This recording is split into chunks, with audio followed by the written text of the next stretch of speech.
And welcome down to the Ed Lumley Arena on the shores of St. Lawrence. It's warming up, Paul. Warming up? It's warming up, and in town tonight, none other than our big foe, the Nepean Raiders, facing our Cornwall Colts after a suspension-filled game up in Ottawa. Yeah, a couple things. Ian had a little discussion about a goal that he thought it might have been after the whistle.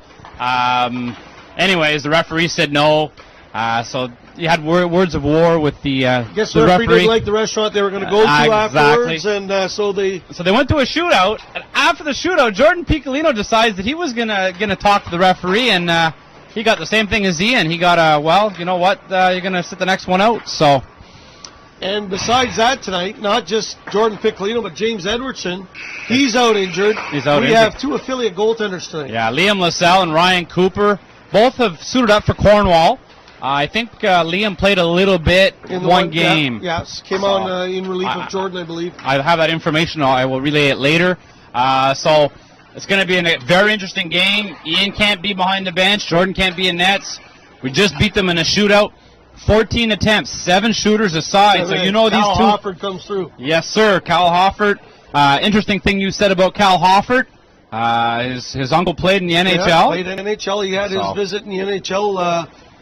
Was it Jim? Jim Hofford with the Buffalo Sabres and the Los Angeles Kings. Yep. More so in the American League with Rochester. But he got to the show? He was in the show, and you don't take that away from anybody. So if you're listening, it's great to see siblings play for the Cornwall Colts. I know Cal's father is here tonight. Great. And the uncle was here just before Christmas. Jim was down here.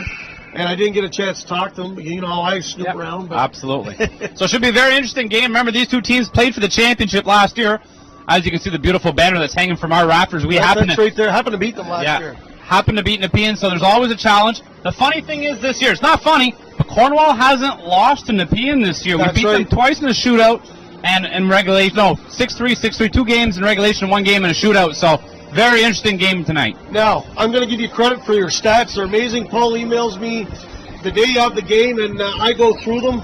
And I went through it with a fine-tooth comb today. And I went through on the Colts website on the game day section.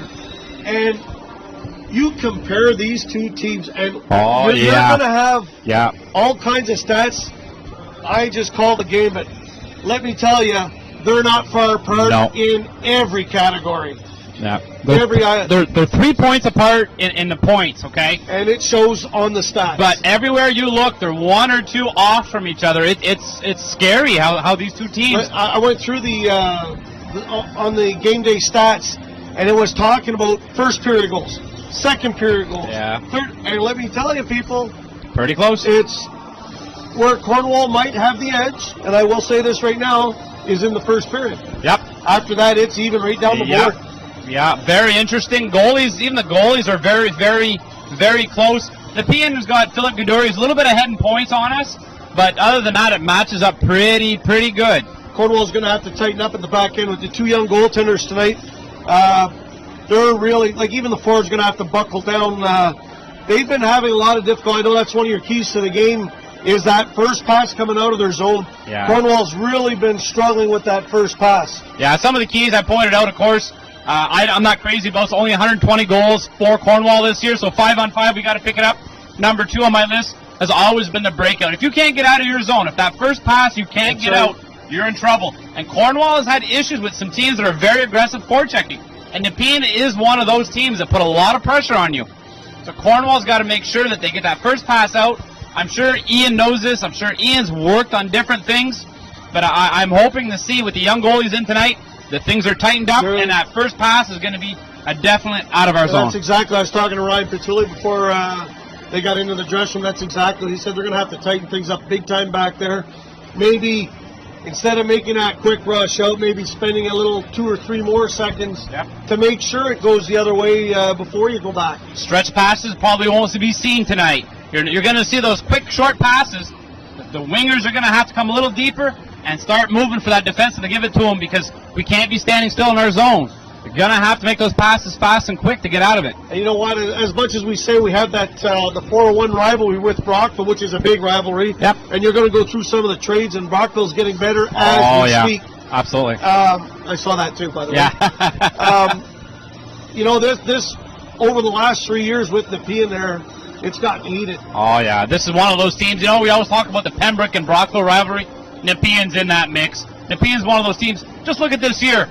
Ian was a coach of Hockey Canada East, okay? Who would he take? Peter Goulet from Nepean. There's a reason. There's a reason. I don't know how they get along personally, but they're very similar in coaching styles. You're going to see it in the way they play. These two teams are very competitive, and they like the same type of hockey, fast-paced hockey. Peter Goulet has a chance to for the CCHL and the Canada Cup East tournament. East. So these are very highly skilled teams with very good coaches. So the caliber of hockey is extraordinary. These guys really have their systems down pat. I know Cornwall, we're talking about breakouts, a little bit of a struggle, but generally Ian has this under control. And the season is just past halfway mark, so we're expecting good things. And we'll lead into the next thing. We'll lead in right with that. Yep. We're heading into trade deadline time. Yep. And again, the quote from Ian in the newspaper is, Cornwall's selling. Yeah, Cornwall's selling. Little quote that he said, you know, like, it's a big hill to climb. And this is kind of a quote from him. It's a big hill to climb, so there's a bat flying around here, so it'll be interesting. There's going to be a lot of movement, but I don't know how involved Cornwall is going to be, because I'm sure that Ian's not going to give the house away, but he's definitely looking for help for next year. You're definitely not going to see anybody here to come for the remainder of the year. No. What you had last year with Sanity and big deals he made at the end there with Hawkesbury. Yeah. You're not going to see that where the two guys are gone. No. That was hockey, like Ian explained. I remember reading the article. Those were hockey moves. That was big hockey trades. Now for sure. this is a building. Are we in that category with Carleton Place?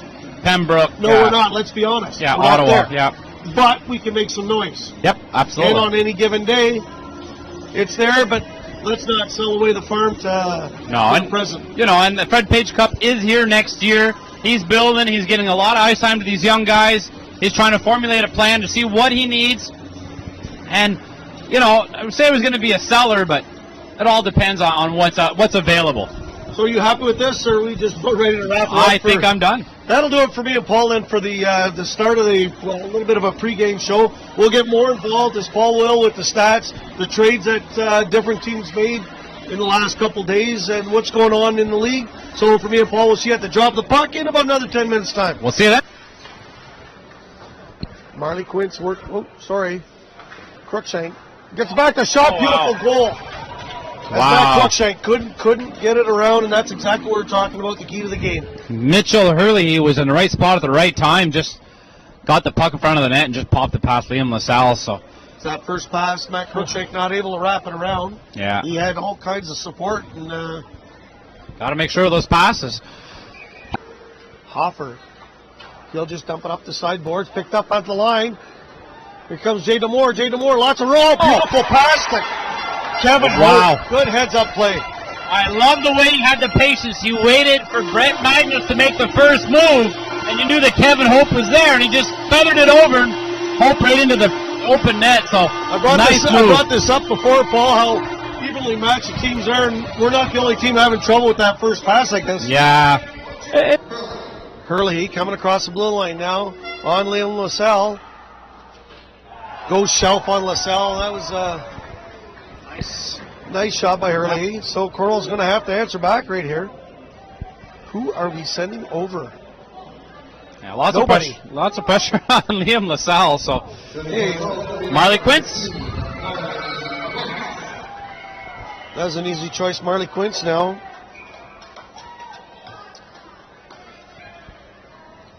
Going in on Magnus. Marley Quintz now with the shot. Oh, 5-hole beautiful shot. No hesitation on that one. No, Marley Quintz buried her in between the legs. But I look at both ends of the ice, and I see Liam LaSalle at about 5'9", and I look over and I see Brett Magnus at like 6'3" or 6'4". Oh, there's Vered now. He'll come down. Vered coming across the line here now. Liam LaSalle. He'll try to put up the wall. And he does. Good job, Liam LaSalle. Chance for Cornwall's Chase Pearson. Hey, Chase Pearson. Did I say that? Yes, we did. Chase Pearson, Quintz, and I said Dean DeRushy. And I am even going to tell you he's going to go low stick side on the shot. Wow. Chase Pearson coming in. Oh! Nice move. Ooh. I had that wrong by about 15 places. Third shooter, Hodgson for the Nepean Raiders.